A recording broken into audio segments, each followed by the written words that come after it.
ರಾಜಕೀಯ ಭೂಪಟವೇ ಬದಲು. ಕ್ಷೇತ್ರ ಪುನರ್ವಿಂಗಡಣೆಯ ಸಮಗ್ರ ಇತಿಹಾಸ.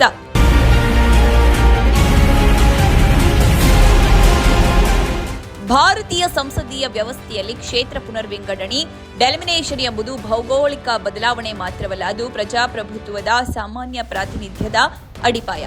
ದೇಶದ ಲೋಕಸಭಾ ಕ್ಷೇತ್ರಗಳ ಸಂಖ್ಯೆಯನ್ನು 543ರಿಂದ 850ಕ್ಕೆ ಏರಿಸುವ ಉದ್ದೇಶದ ಮಸೂದೆಯನ್ನು ಕೇಂದ್ರ ಸರ್ಕಾರ ಸಂಸತ್ತಿನಲ್ಲಿ ಗುರುವಾರ ಮಂಡಿಸಿದೆ. ಈ ಹಿನ್ನೆಲೆಯಲ್ಲಿ ಸ್ವಾತಂತ್ರ್ಯ ನಂತರದ 1952ರಿಂದ ಹಿಡಿದು ಇಂದಿನವರೆಗೆ ಮೈಲಿಗಲ್ಲುಗಳ ವಿವರ ಇಲ್ಲಿದೆ. ಭಾರತೀಯ ಪ್ರಜಾಪ್ರಭುತ್ವದ ಅಡಿಪಾಯವೇ ಸಾಮಾನ್ಯ ಪ್ರಾತಿನಿಧ್ಯ. ಒಬ್ಬ ವ್ಯಕ್ತಿ ಒಂದು ಮತ ಎಂಬುದು ಕೇವಲ ಘೋಷಣೆಯಲ್ಲ, ಅದು ದೇಶದ ರಾಜಕೀಯ ವ್ಯವಸ್ಥೆಯನ್ನು ಸಮತೋಲನದಲ್ಲಿಡುವ ಮೂಲ ತತ್ವ. ಆದರೆ ಕಾಲಕ್ರಮೇಣ ಜನಸಂಖ್ಯೆಯ ಹಂಚಿಕೆ, ವಲಸೆ, ನಾಗರೀಕರಣ ಮತ್ತು ಜನನದರದ ವ್ಯತ್ಯಾಸಗಳಿಂದ ಈ ಸಮತೋಲನದಲ್ಲಿ ಬದಲಾವಣೆಗಳು ಸಂಭವಿಸುತ್ತೆ. ಇದೇ ಸಂದರ್ಭದಲ್ಲಿ ಕ್ಷೇತ್ರ ಪುನರ್ವಿಂಗಡಣೆ ಅಥವಾ ಡಿಲಿಮಿನೇಷನ್ ಎಂಬ ಮಹತ್ವದ ಪ್ರಕ್ರಿಯೆ ಪ್ರಸ್ತುತವಾಗುತ್ತೆ.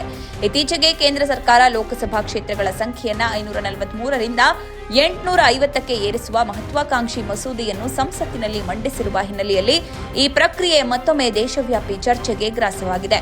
ಇದು ಕೇವಲ ಸಂಖ್ಯೆಗಳ ಬದಲಾವಣೆಯಲ್ಲ, ಇದು ದೇಶದ ರಾಜಕೀಯ ಭೂಪಟವನ್ನು ಮರುರಚಿಸುವ ಐತಿಹಾಸಿಕ ಹೆಜ್ಜೆ. ಹೌದು, ಕ್ಷೇತ್ರ ಪುನರ್ವಿಂಗಡಣೆ ಎಂದರೆ ಕೇವಲ ಭೌಗೋಳಿಕ ಗಡಿಗಳನ್ನು ಮರುಹೊಂದಿಸುವುದು ಅಲ್ಲ, ಅದು ಪ್ರಜಾಪ್ರಭುತ್ವದ ಹೃದಯದಲ್ಲೇ ನಡೆಯುವ ಶಸ್ತ್ರಚಿಕಿತ್ಸೆ. ಪ್ರತಿಯೊಬ್ಬ ಸಂಸದ ಅಥವಾ ಶಾಸಕ ಸಮಾನ ಸಂಖ್ಯೆಯ ಜನರನ್ನ ಪ್ರತಿನಿಧಿಸಬೇಕು ಎಂಬ ತತ್ವವನ್ನು ಅಳವಡಿಸಿಕೊಳ್ಳಲು ಈ ಪ್ರಕ್ರಿಯೆ ಅವಶ್ಯಕ.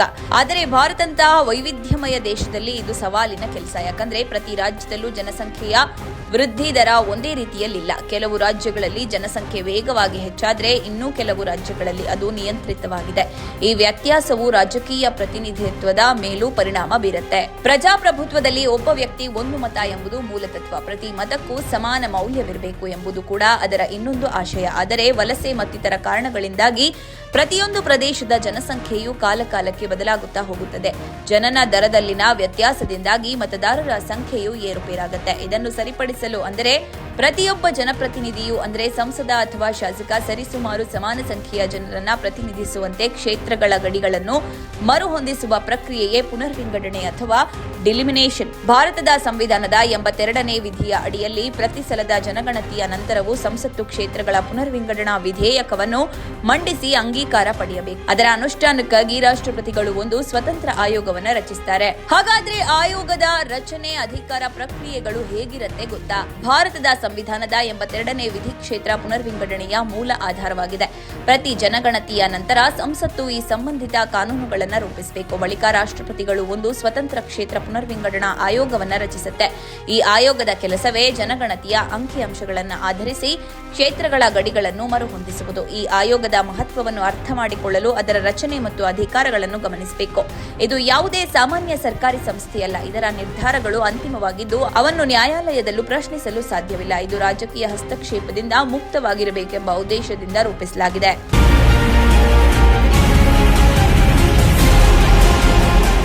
ಈ ಆಯೋಗದ ಅಧ್ಯಕ್ಷರಾಗಿರುವವರು ಸಾಮಾನ್ಯವಾಗಿ ಸುಪ್ರೀಂ ಕೋರ್ಟ್ನ ನಿವೃತ್ತ ನ್ಯಾಯಮೂರ್ತಿಯಾಗಿರ್ತಾರೆ. ಜೊತೆಗೆ ಮುಖ್ಯ ಚುನಾವಣಾ ಆಯುಕ್ತರು ಮತ್ತು ಸಂಬಂಧಿತ ರಾಜ್ಯಗಳ ಚುನಾವಣಾ ಆಯುಕ್ತರ ಸದಸ್ಯರಾಗಿರ್ತಾರೆ. ಈ ರಚನೆ ಸ್ವತಂತ್ರತೆ ಮತ್ತು ನಿಷ್ಪಕ್ಷಪಾತತೆಯನ್ನು ಖಚಿತಪಡಿಸುತ್ತೆ. ಆಯೋಗವು ಸಾರ್ವಜನಿಕ ಅಭಿಪ್ರಾಯಗಳನ್ನು ಕೂಡ ಕೇಳುತ್ತದೆ, ಕರಡು ಪ್ರಸ್ತಾವನೆಗಳನ್ನು ಪ್ರಕಟಿಸುತ್ತದೆ ಮತ್ತು ನಂತರ ಅಂತಿಮ ನಿರ್ಧಾರಗಳನ್ನು ಕೈಗೊಳ್ಳುತ್ತೆ. ಇದು ಪ್ರಜಾಪ್ರಭುತ್ವದ ಭಾಗವಹಿಸುವಿಕೆಯನ್ನ ಹೆಚ್ಚಿಸುವುದಕ್ಕೂ ಸಹಕಾರಿಯಾಗಿದೆ.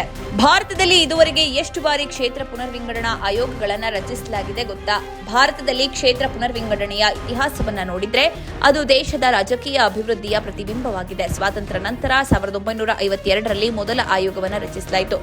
ಆಗ ದೇಶ ಹೊಸದಾಗಿ ಪ್ರಜಾಪ್ರಭುತ್ವದ ದಾರಿಯಲ್ಲಿ ಹೆಜ್ಜೆ ಇಡುತ್ತಿದ್ದ ಸಮಯ. ಅನೇಕ ಕ್ಷೇತ್ರಗಳು ದ್ವಿಸದಸ್ಯ ಕ್ಷೇತ್ರಗಳಾಗಿದ್ವು. ಇದು ಸಾಮಾಜಿಕ ನ್ಯಾಯವನ್ನು ಖಚಿತಪಡಿಸಲು ತೆಗೆದುಕೊಂಡ ಕ್ರಮವಾಗಿತ್ತು. ಪರಿಶಿಷ್ಟ ಜಾತಿ ಮತ್ತು ಪಂಗಡಗಳಿಗೆ ಪ್ರತಿನಿಧಿತ್ವ ನೀಡಲು ಈ ಮಾದರಿ ಉಪಯೋಗಿಸಲಾಯಿತು.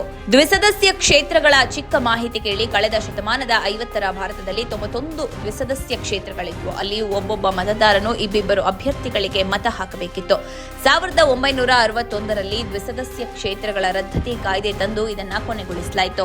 ಭಾರತದಲ್ಲಿ ಇದುವರೆಗೆ 4 ಬಾರಿ ಕ್ಷೇತ್ರ ಪುನರ್ವಿಂಗಡಣಾ ಆಯೋಗಗಳನ್ನು ರಚಿಸಲಾಗಿದೆ. ಆಯಾ ಕಾಲಘಟ್ಟದ ರಾಜಕೀಯ ಮತ್ತು ಜನಸಂಖ್ಯಾ ಪರಿಸ್ಥಿತಿಗೆ ಅನುಗುಣವಾಗಿ ಅವು ಕಾರ್ಯನಿರ್ವಹಿಸಿವೆ. 1952ರ ಮೊದಲ ಆಯೋಗ ದೇಶಕ್ಕೆ ಸ್ವಾತಂತ್ರ್ಯ ಸಿಕ್ಕ ನಂತರದ ಮೊದಲ ಸಾರ್ವತ್ರಿಕ ಚುನಾವಣೆಗಾಗಿ ಕ್ಷೇತ್ರಗಳನ್ನು ಗುರುತಿಸುವುದು ಇದರ ಮುಖ್ಯ ಗುರಿಯಾಗಿತ್ತು. ಅಂದ್ರೆ ಒಬ್ಬ ಸಾಮಾನ್ಯ ಅಭ್ಯರ್ಥಿ ಮತ್ತು ಒಬ್ಬ ಪರಿಶಿಷ್ಟ ಜಾತಿ ಅಥವಾ ಪಂಗಡದ ಅಭ್ಯರ್ಥಿ ಒಂದೇ ಕ್ಷೇತ್ರದಿಂದ ಆಯ್ಕೆಯಾಗ್ತಾ ಇದ್ರು. 1963ರ ಎರಡನೇ ಆಯೋಗ 19,610 ಜನಗಣತಿಯ ಆಧಾರದ ಮೇಲೆ ಕ್ಷೇತ್ರಗಳನ್ನ ಮರು ಹಂಚಿಕೆ ಮಾಡಲಾಯಿತು. ಈ ಹಂತದಲ್ಲಿ ರಾಜ್ಯಗಳ ಪುನರ್ವಿಂಗಡಣೆಯ ನಂತರ ಭೌಗೋಳಿಕ ಬದಲಾವಣೆಗಳನ್ನ ಗಣನೆಗೆ ತೆಗೆದುಕೊಳ್ಳಲಾಯಿತು. 1973ರ ಮೂರನೇ ಆಯೋಗ ಇದು ಭಾರತದ ಸಂಸದೀಯ ಇತಿಹಾಸದಲ್ಲಿ ಅತ್ಯಂತ ಪ್ರಮುಖವಾದದ್ದು. 1971ರ ಜನಗಣತಿಯ ಆಧಾರದ ಮೇಲೆ ಲೋಕಸಭಾ ಸೀಟುಗಳ ಸಂಖ್ಯೆಯನ್ನ 525ರಿಂದ 543ಕ್ಕೆ ಏರಿಸಲಾಯಿತು. ಅಂದಿನಿಂದ ಇಂದಿನವರೆಗೂ ಲೋಕಸಭೆಯ ಒಟ್ಟು ಸೀಟುಗಳ ಸಂಖ್ಯೆ 543ರಲ್ಲೇ ಸ್ಥಗಿತಗೊಂಡಿದೆ. 2002ರ ನಾಲ್ಕನೇ ಆಯೋಗ ನ್ಯಾಯಮೂರ್ತಿ ಕುಲದೀಪ್ ಸಿಂಗ್ ನೇತೃತ್ವದಲ್ಲಿ ರಚನೆಯಾದ ಈ ಆಯೋಗ 2001ರ ಜನಗಣತಿಯನ್ನ ಬಳಸಿಕೊಂಡಿತು. ಆದರೆ ಇಲ್ಲಿ ಒಂದು ಪ್ರಮುಖ ನಿರ್ಬಂಧವಿತ್ತು. ಒಟ್ಟು ಸೀಟುಗಳ ಸಂಖ್ಯೆಯನ್ನ ಹೆಚ್ಚಿಸುವಂತಿಲ್ಲ, ಕೇವಲ ಕ್ಷೇತ್ರಗಳ ಗಡಿಗಳನ್ನ ಮಾತ್ರ ಬದಲಿಸಲಾಯಿತು. ಅಂದ್ರೆ ಜನಸಂಖ್ಯೆ ಹೆಚ್ಚಾದ ನಗರ ಪ್ರದೇಶಗಳಲ್ಲಿ ಕ್ಷೇತ್ರಗಳ ಸಂಖ್ಯೆ ಹೆಚ್ಚಾಯಿತು ಮತ್ತು ಗ್ರಾಮೀಣ ಪ್ರದೇಶಗಳಲ್ಲಿ ಕಡಿಮೆಯಾಯಿತು. ಇದೀಗ ಪ್ರಸ್ತುತವಾಗಿರುವ ಹೊಸ ಮಸೂದೆ ಈ ಇತಿಹಾಸದ ಮುಂದುವರಿದ ಅಧ್ಯಾಯವಾಗಿದೆ. ಲೋಕಸಭಾ ಸೀಟುಗಳನ್ನ 850ಕ್ಕೆ ಏರಿಸುವ ಪ್ರಸ್ತಾಪವು ಕೂಡ ದೊಡ್ಡ ಮಟ್ಟದ ರಾಜಕೀಯ ಬದಲಾವಣೆಗಳನ್ನು ತರಬಹುದು. ಇದು ರಾಜ್ಯಗಳ ನಡುವಿನ ಶಕ್ತಿ ಸಮತೋಲನವನ್ನ ಬದಲಾಯಿಸಬಹುದು. ವಿಶೇಷವಾಗಿ ಜನಸಂಖ್ಯೆ ಹೆಚ್ಚು ಇರುವ ರಾಜ್ಯಗಳಿಗೆ ಹೆಚ್ಚು ಪ್ರತಿನಿಧಿತ್ವ ಸಿಗಬಹುದು. ಮಹಿಳಾ ಮೀಸಲಾತಿಗೂ ಕ್ಷೇತ್ರ ಪುನರ್ವಿಂಗಡಣೆಗೂ ಸಂಬಂಧವೇನು ಗೊತ್ತಾ? ನಾರಿ ಶಕ್ತಿ ವಂದನ್ ಅಧಿನಿಯಮ ಅಂದ್ರೆ ಮಹಿಳಾ ಮೀಸಲಾತಿ ಜಾರಿಯಾಗಬೇಕಂದ್ರೆ ಕ್ಷೇತ್ರ ಪುನರ್ವಿಂಗಡಣೆ ನಡೆಯುವುದು ಕಡ್ಡಾಯ. 33% ಮೀಸಲಾತಿಯನ್ನ ಯಾವ ಕ್ಷೇತ್ರಗಳಿಗೆ ನೀಡಬೇಕು ಎಂಬುದನ್ನ ಈ ಆಯೋಗವೇ ನಿರ್ಧರಿಸಬೇಕಿದೆ. ಹೀಗಾಗಿ ಮಂಡನೆಯಾದ ಮಸೂದೆಯು ಮಹಿಳಾ ಸಬಲೀಕರಣ ದೃಷ್ಟಿಯಿಂದಲೂ ಅತ್ಯಂತ ಮಹತ್ವದ್ದಾಗಿದೆ. ಈ ಹಿನ್ನೆಲೆಯಲ್ಲಿ ಮಹಿಳಾ ಮೀಸಲಾತಿಯ ವಿಚಾರವೂ ಪ್ರಸ್ತುತವಾಗಿದೆ. ನಾರಿ ಶಕ್ತಿ ವಂದನ್ ಅಧಿನಿಯಮದ ಅನುಷ್ಠಾನಕ್ಕಾಗಿ ಕ್ಷೇತ್ರ ಪುನರ್ವಿಂಗಡಣೆ ಅಗತ್ಯವಾಗಿದೆ. 33% ಮೀಸಲಾತಿಯನ್ನ ಯಾವ ಕ್ಷೇತ್ರಗಳಲ್ಲಿ ಅನ್ವಯಿಸಬೇಕು ಎಂಬುದನ್ನು ನಿರ್ಧರಿಸುವ ಜವಾಬ್ದಾರಿ ಈ ಆಯೋಗದ ಮೇಲಿದೆ. ಹೀಗಾಗಿ ಇದು ಕೇವಲ ರಾಜಕೀಯ ಬದಲಾವಣೆ ಅಲ್ಲ, ಇದು ಸಾಮಾಜಿಕ ಪರಿವರ್ತನೆಯ ದಿಕ್ಕಿನಲ್ಲೂ ಮಹತ್ವದ ಹೆಜ್ಜೆ. ಇನ್ನೊಂದೆಡೆ ಭಾರತದ ವಿಭಿನ್ನ ಭಾಗಗಳಲ್ಲಿ ಕ್ಷೇತ್ರಗಳ ಅಸಮತೋಲನ ಸ್ಪಷ್ಟವಾಗಿ ಕಾಣಿಸುತ್ತೆ. ಲಡಾಖ್ ಭೌಗೋಳಿಕವಾಗಿ ಅತಿದೊಡ್ಡ ಕ್ಷೇತ್ರವಾಗಿದ್ರೆ ತೆಲಂಗಾಣದ ಮಲ್ಕಾಜಗಿರಿ ಮತದಾರರ ಸಂಖ್ಯೆಯ ದೃಷ್ಟಿಯಿಂದ ಅತಿದೊಡ್ಡ ಕ್ಷೇತ್ರವಾಗಿದೆ. ಈ ವ್ಯತ್ಯಾಸವು ಪ್ರತಿನಿಧಿತ್ವದ ಸಮತೋಲನವನ್ನ ಕದಡುತ್ತದೆ. ಪುನರ್ವಿಂಗಡಣೆಯ ಮೂಲಕ ಈ ಅಸಮತೋಲನವನ್ನ ಕಡಿಮೆ ಮಾಡುವ ಉದ್ದೇಶವಿದೆ. ಹಾಗಾದ್ರೆ ಮುಂದಿನ ಹಾದಿ ಏನು ಗೊತ್ತಾ? ಕ್ಷೇತ್ರ ಪುನರ್ವಿಂಗಡಣೆ ಕೇವಲ ಗಣಿತದ ಲೆಕ್ಕಾಚಾರವಲ್ಲ, ಅದು ಭಾರತದ ಒಕ್ಕೂಟ ವ್ಯವಸ್ಥೆಯ ಒಗ್ಗಟ್ಟಿನ ಪರೀಕ್ಷೆ. ಒಂದು ಕಡೆ ಸಮಾನ ಪ್ರಾತಿನಿಧ್ಯದ ಅನಿವಾರ್ಯತೆ ಇದೆ, ಇನ್ನೊಂದು ಕಡೆ ಜನಸಂಖ್ಯಾ ನಿಯಂತ್ರಣ ಮಾಡಿದ ರಾಜ್ಯಗಳಿಗೆ ಅನ್ಯಾಯವಾಗುವಂತೆ ನೋಡಿಕೊಳ್ಳುವ ಜವಾಬ್ದಾರಿ ಇದೆ. ಹೊಸ ಮಸೂದೆ ಕೇವಲ ಸೀಟುಗಳ ಸಂಖ್ಯೆಯನ್ನ ಹೆಚ್ಚಿಸುವ ಗುರಿ ಹೊಂದಿಲ್ಲ, ಪ್ರಾದೇಶಿಕ ಅಸಮತೋಲನವನ್ನ ಹೋಗಲಾಡಿಸುವ ಸದುದ್ದೇಶವನ್ನು ಹೊಂದಿದೆ. ಈ ಪ್ರಕ್ರಿಯೆ ಭಾರತದ ಪ್ರಜಾಪ್ರಭುತ್ವವನ್ನ ಮುಂದಿನ ಶತಮಾನಕ್ಕೆ ಸಜ್ಜುಗೊಳಿಸಲಿದೆ. ರಾಜಕೀಯ ಪಕ್ಷಗಳು ಪಕ್ಷಾತೀತವಾಗಿ ಚರ್ಚಿಸಿ ಒಕ್ಕೂಟ ಧರ್ಮಕ್ಕೆ ಧಕ್ಕೆಯಾಗದಂತೆ ಈ ಐತಿಹಾಸಿಕ ಬದಲಾವಣೆಯನ್ನ ಸ್ವಾಗತಿಸುತ್ತವೆಯೇ ಎಂಬುದನ್ನ ಕಾದ್ ನೋಡಬೇಕಿದೆ. ಒಟ್ಟಿನಲ್ಲಿ ಕ್ಷೇತ್ರ ಪುನರ್ವಿಂಗಡಣೆ ಪ್ರಕ್ರಿಯೆ ಕೇವಲ ಆಡಳಿತಾತ್ಮಕ ಕ್ರಮವಲ್ಲ, ಅದು ದೇಶದ ರಾಜಕೀಯ ಭವಿಷ್ಯವನ್ನ ರೂಪಿಸುವ ಪ್ರಮುಖ ಸಾಧನ. ಈ ಪ್ರಕ್ರಿಯೆಯ ಯಶಸ್ಸು ಭಾರತವನ್ನ ಇನ್ನಷ್ಟು ಬಲಿಷ್ಠ ಪ್ರಜಾಪ್ರಭುತ್ವವಾಗಿ ರೂಪಿಸಲಿದೆ. ಮುಂದಿನ ಶತಮಾನಕ್ಕೆ ದೇಶವನ್ನು ಸಜ್ಜುಗೊಳಿಸುವ ಈ ಐತಿಹಾಸಿಕ ಬದಲಾವಣೆಯ ದಿಕ್ಕಿನಲ್ಲಿ ನಾವು ಸಾಗುತ್ತಿದ್ದೇವೆ. ಭಾರತದ ಈ ಹೆಜ್ಜೆಯ ಬಗ್ಗೆ ನಿಮ್ಮ ಅಭಿಪ್ರಾಯವನ್ನ ಕಾಮೆಂಟ್ ಮೂಲಕ ನಮಗೆ ತಿಳಿಸಲು ಮರೆಯಬೇಡಿ.